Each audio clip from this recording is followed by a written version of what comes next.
Hello everyone and welcome back to another video. My name is Samuel with Cedar Pine Designs, and in today's video it's going to be a lot different than what I typically like to do. I was on my way to my parents' house and I seen this free piece of furniture on the side of the road, and I wanted to check it out, and I decided that hey, I can maybe scrap this thing for some scrap wood, because I like to keep a stockpile of just random wood that I could use for one of my projects. I thought maybe hey, I can take the handles off of it and stuff like that and just take it apart and reuse some of the stuff. So I picked it up and I decided to take it home.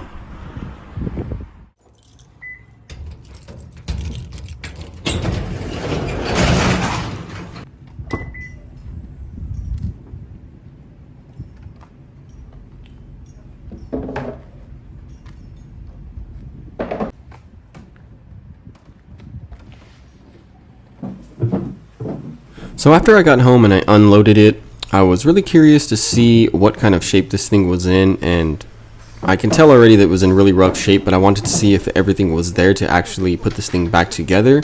So after a couple of days of having it, I looked it over and I decided I was going to put it together and see what I can make out of this thing and see if it was salvageable to make something out of it. And I figured it might be something that I could just use in my shop to store just like old hardware, sandpaper, stuff like that. So I'm going to break it down and put it back together and see what we got.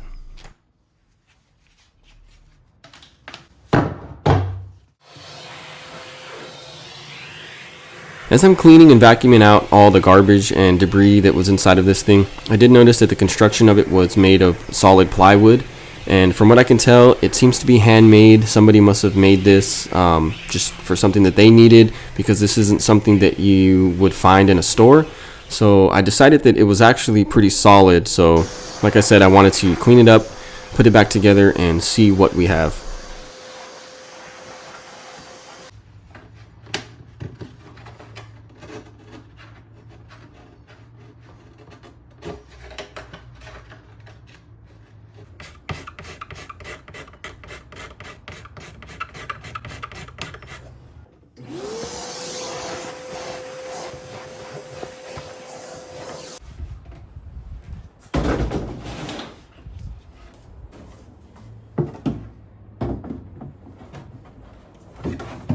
At this point, I noticed that the drawers, I was having a little trouble getting them in. I wasn't sure if the orientation that they were in before, I wasn't getting it down right, but it did seem to have a little bit of warping on the sides, making it hard for the drawers to fit in. And some of the side rails did seem to be a little chewed up, and I was a little discouraged at this point because I'm used to working on stuff that's, fairly larger and in better shape that I can flip and turn for a profit. But this one was going to be a personal project, so I really wanted to see it through. All the drawers were there. This middle drawer that you see me putting in now, it was a little hard to get it in, but after it went in, it does have the drawer face for it, and all the handles are there. So now I'm trying to figure out what I can do with this box.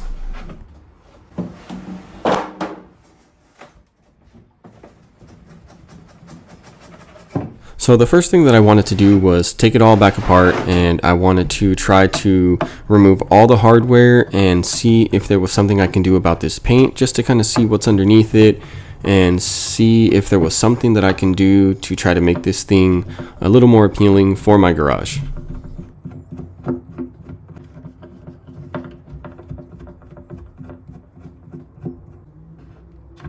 So after giving this thing a once over, I did notice that some of the drawer guides were broken toward the front of them, causing them to sag a little prematurely. So that was something that I was going to have to address, but I think that I could take care of that. And then I did notice that it had these screw holes, 2 rows on each side. I'm not sure if this thing was part of another cabinet set, maybe screwed to more of these boxes. I wasn't really too sure what those things were going to be used for, but I decided to grab my stripper and start removing all the paint so I can see what's underneath.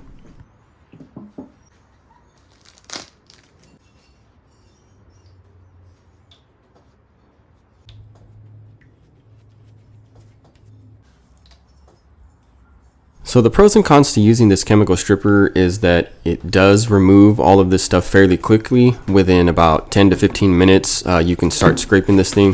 One thing that I did learn from the comment section here on YouTube is that if you put plastic over it, it doesn't dry out, so that you can just let it sit there and do its thing. But some of the cons to this is that it does smell really strong and it can be pretty messy. So just try to keep things pretty clean and work in a well ventilated area.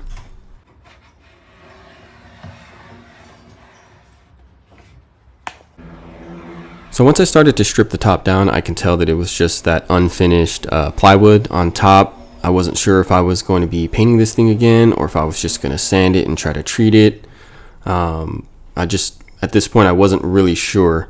So I pulled out my mineral spirits just so I can use it as a cleaner to get more of that paint off. And also it does deactivate the chemical stripper, so that way it doesn't stay working the entire time. When scrubbing this down with mineral spirits, the best thing to use is probably either a piece of steel wool or like a wire brush. For me, I always use steel wool because it's pretty cheap. Wire brushes can be a little more expensive. And then I just use a rag to wipe all the excess off. So while I let the stripper do its thing on the side of this little cabinet, I decided to remove all the drawer handles because I wanted to see if it was something that I was going to reuse and see what kind of shape and wood that these drawer faces were made of. And from what I can tell from the back, it looks like pine, just like a cheaper material, but I wanted to start getting the paint off of those because I knew that this was going to be a long process.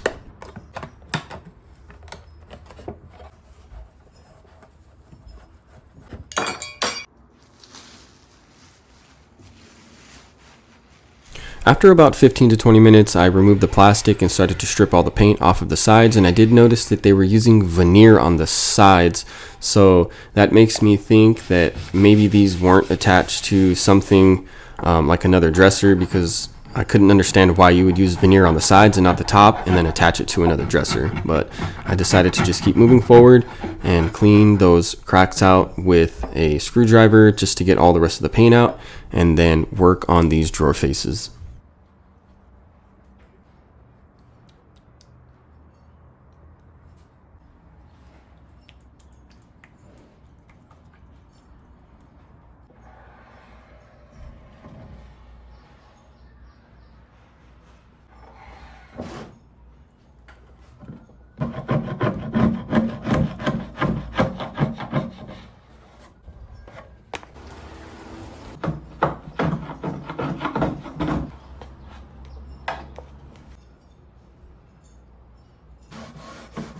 So for the drawer faces, I wasn't too worried about removing all the paint because I knew that I was going to come in later with a sander and sand these down to bare wood. So I just cleaned them up as best as I could just to get a bulk of that paint off of it. And then I move over using 150 grit sandpaper just so I can sand everything down smooth and see if I can either get all of that paint out, so I can either keep this natural or I can decide to paint it in a different color.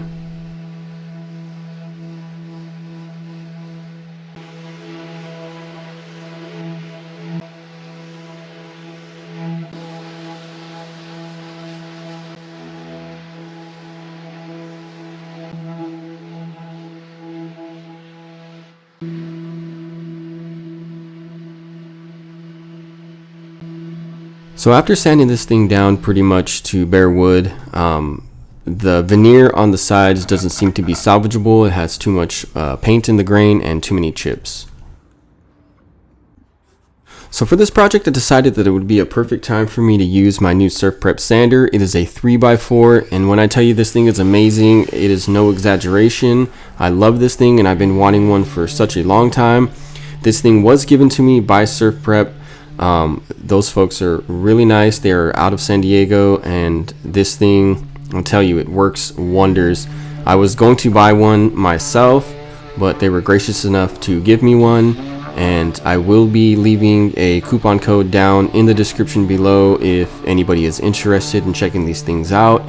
You do get a discount, and they are a little pricey, but for me it's perfect because I use it a lot. I sand every day, and these things come with attachments and everything to work with different types of vacuum cleaners, as well as different types of attachments for the sandpaper, I really love their foam padded sandpaper because it really helps to contour around different types of edges.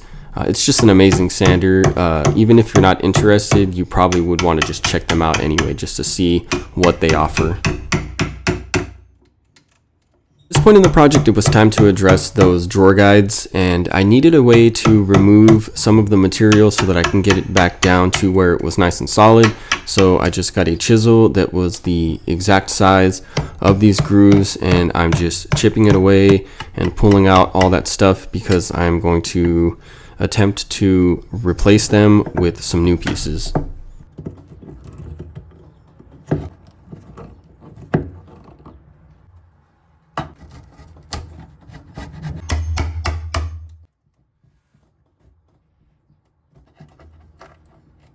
Because these guides are made out of pine, the stuff seems to fall apart as you're trying to chisel it away, so I have to be really careful when I am removing those.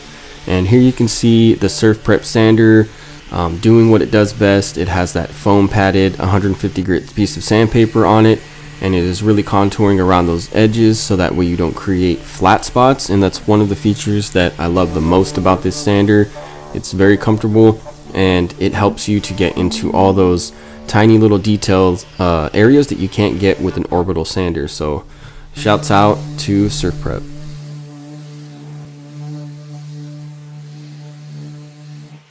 So for this piece, I decided to spare no expense on really just getting into every little nook and cranny of this piece, because it is small enough to where I can take my time on it and actually really get in there to all the fine details.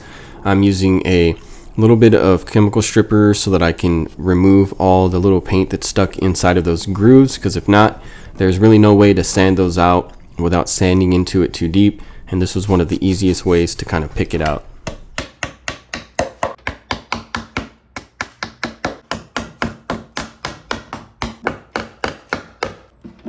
So for the drawer that had the face missing, I backed all of these staples out that was holding it on, because I'm going to sand the face and everything about it down flush, so that way I can reattach the drawer face. And I did notice that some of the joinery was loose and unfitting, so I'm just re-gluing that, and I'm going to use my pin nailer rather than a clamp, so that way I can just have extra reinforcement, because these things, like I said, are made out of pine. It's not the strongest wood in the world, so I want to just make sure that it doesn't come apart again.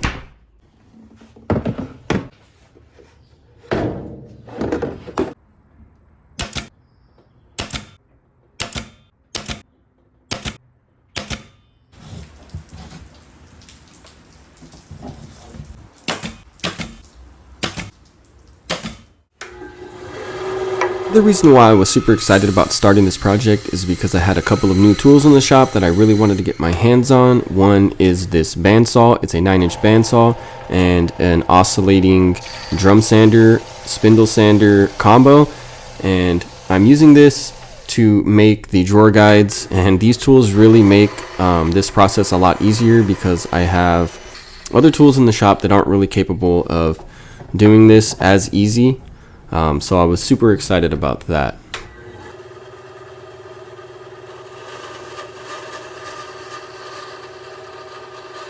I decided to use some scrap poplar that I had laying around because it's a lot harder of a wood than pine, and I'm hoping that it would withstand more of that drawer sagging and not really chip away. And I'm leaving them a little proud so that way later on I can come in with a sander and really fine tune them to the exact size of the drawer guides, so that way I don't have any issues with fitment. So while those are sitting and drying, I went to the store and I bought a piece of walnut, because I had a very great idea that I got from Etsy and Pinterest for a leg design. So I was going to just attach some legs to the bottom just to get this box off of the ground, but I seen this really cool design that I think would work perfect to utilize those holes that were on the sides, because they seem to be pretty uniform. If not, I can always drill new ones. But it's basically going to be a leg that runs all the way down the side, made of walnut to match the veneer that's on the side, and I think it is going to look amazing. And it gives me an excuse to use my new tools again. So right here you can see me cutting this little notch out. I was going to go for a tapered look, but I decided that from the pictures that I seen online, I really liked that rounded look better, and I am tapering down the entire thing just a small tiny bit with this really cool design at the top. It almost looks like the top of like a high-rise building to me, so I thought that that was a pretty cool little thing about that as well.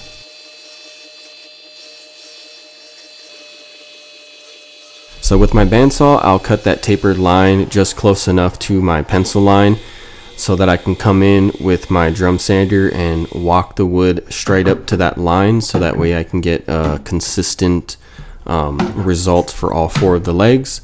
And now that all the drawer guides are dry, I'm taking my Surf Prep sander and I'm going to sand everything down flush so that it matches the guides perfectly.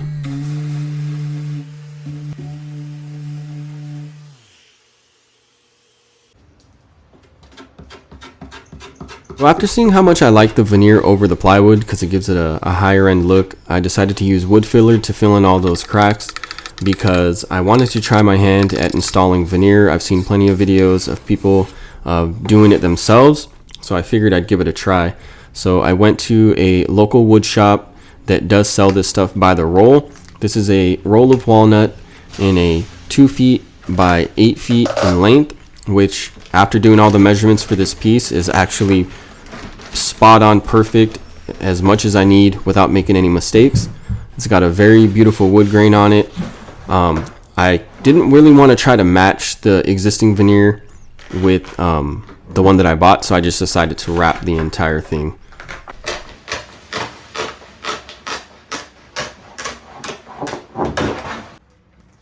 So when installing veneer, you want to make sure you cut a little bit over the edge so you have a little bit of excess room to work with.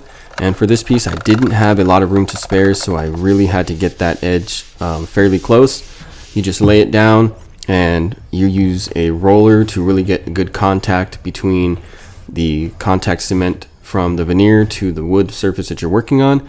They suggested that I use this laminate trimmer opposed to using a router, from which I've seen a lot of people use flush bit routers to walk the edge as close to the piece as possible, but I didn't want to make any mistakes, so I decided to just use the little hand trimmer, and it worked out perfect. Gave me a really nice close edge, and all I had to do was finish it off by sanding it with 400 grit sandpaper attached to a sanding block. After spending a lot of time focusing on the body of this thing, I decided to grab those handles so that I can see if they were going to clean up enough to where I can reuse them, because they did have holes in the drawer fronts that are pretty unique because it's a 3-screw setup, and I couldn't find anything else online that would actually fit the holes that were in the faces, so I decided to just hopefully clean these up and salvage them.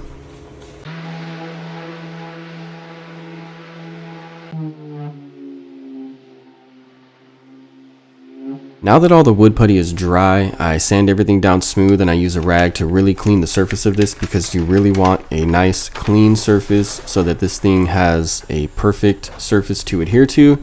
And like I did before, steps are all the same.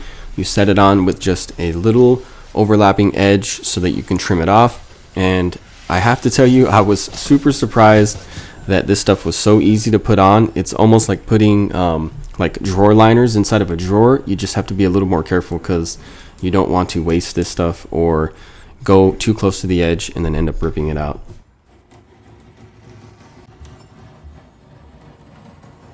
While I was trimming this up, I can tell that I didn't like the way that that exposed front looked compared to the nice new walnut veneer that I just put on. So later on, I am going to be using some edge banding of some sort in walnut to clean that up. And this stuff is not in a finished state. It is pretty smooth already, but you can feel all the grains, so I'm using a 220 grit piece of sandpaper to smooth all of that out and give it a really nice smooth feel. And then I move on to the drawer front that was missing the actual face of the drawer. I just used some glue and a pin nailer to secure this thing down. And I know it looks kind of like my hand is on top of where I'm nailing, but my hand is out of the way and safe. And I decided to use a Danish oil to finish these drawer fronts because I didn't want to use polyurethane because I wanted to try to bring out some of that natural pine color just to give it some contrast against that walnut.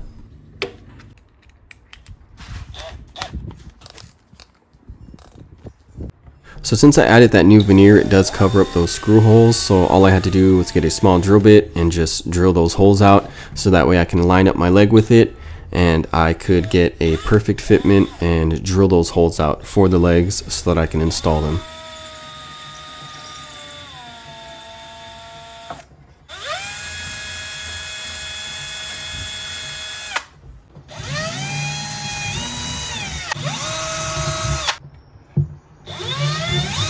Thing that I wish I had, and then I'm gonna have to start accumulating some of these, but some longer clamps. If I had longer clamps to kind of clamp that leg down to hold it, it would have made this process a lot easier because I'm having to sit there and try to hold this thing while simultaneously drilling a pilot hole to accept the screw. And then obviously once I get that first screw in, everything else goes in pretty smoothly.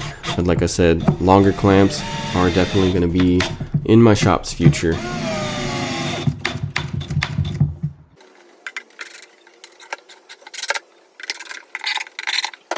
Rather than using the walnut edge banding that I had bought for this piece, I had some leftover walnut from the legs, so I decided to just make some nice, sturdier, more high-end strips for the faces, and I think it's going to look a lot better than just standard edge banding. Plus, I don't have to strip it or use an iron to adhere it because I can just use glue and my pin nailer.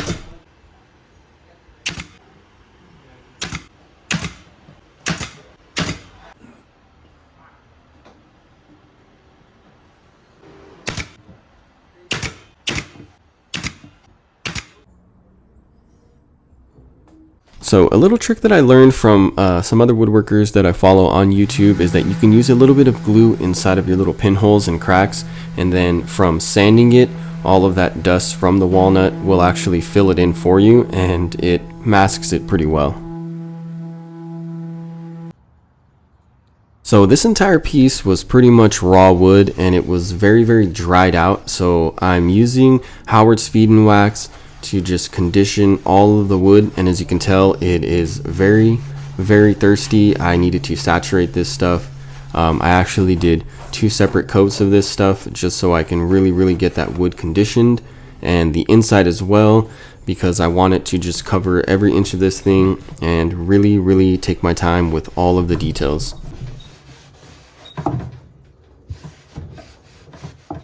So staining this thing was one of the steps that I could not wait to get to because I wanted to see what this walnut was actually going to look like. I was going to use like a Danish oil on it, but I really wanted to stain it because I was looking for more of a reddish tint to the walnut. So I'm using a color by Varathane. It's called Carrington. It has a brown with red undertones, and I think that it is perfect for walnut veneer.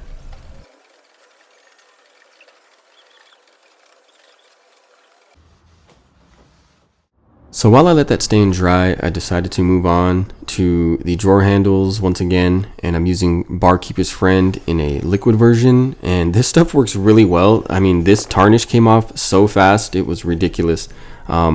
It's not a brass color, it's almost more of a copper color, but I really like the way that it looks compared to what it looked like before.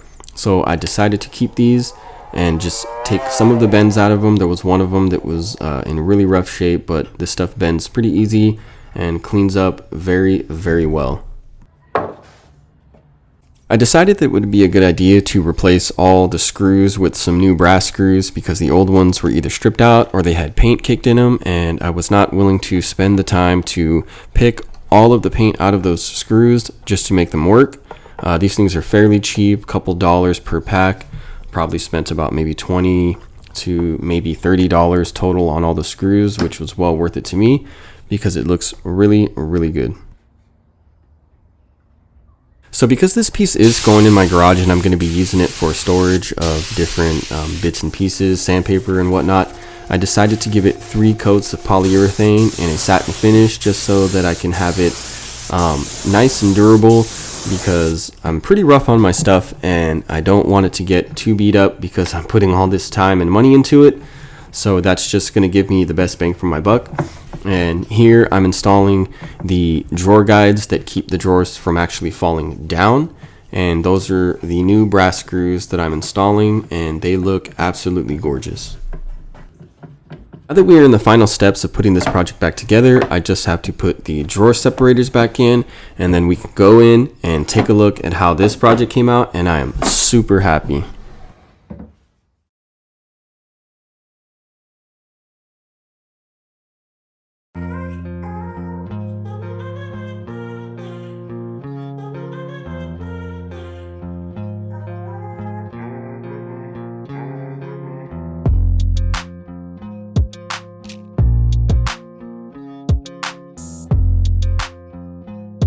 So I don't know about you, but I am super shocked that this little box that I picked up on the side of the road ended up being this beautiful, gorgeous cabinet that is going to sit in my shop. That is a personal project for me.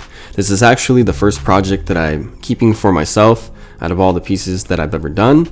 Let me know if this is some content that you guys want to see more of. I typically do more flips to make profit, but I really had a lot of fun with this piece and it turned out absolutely gorgeous. So let me know if you want to see more.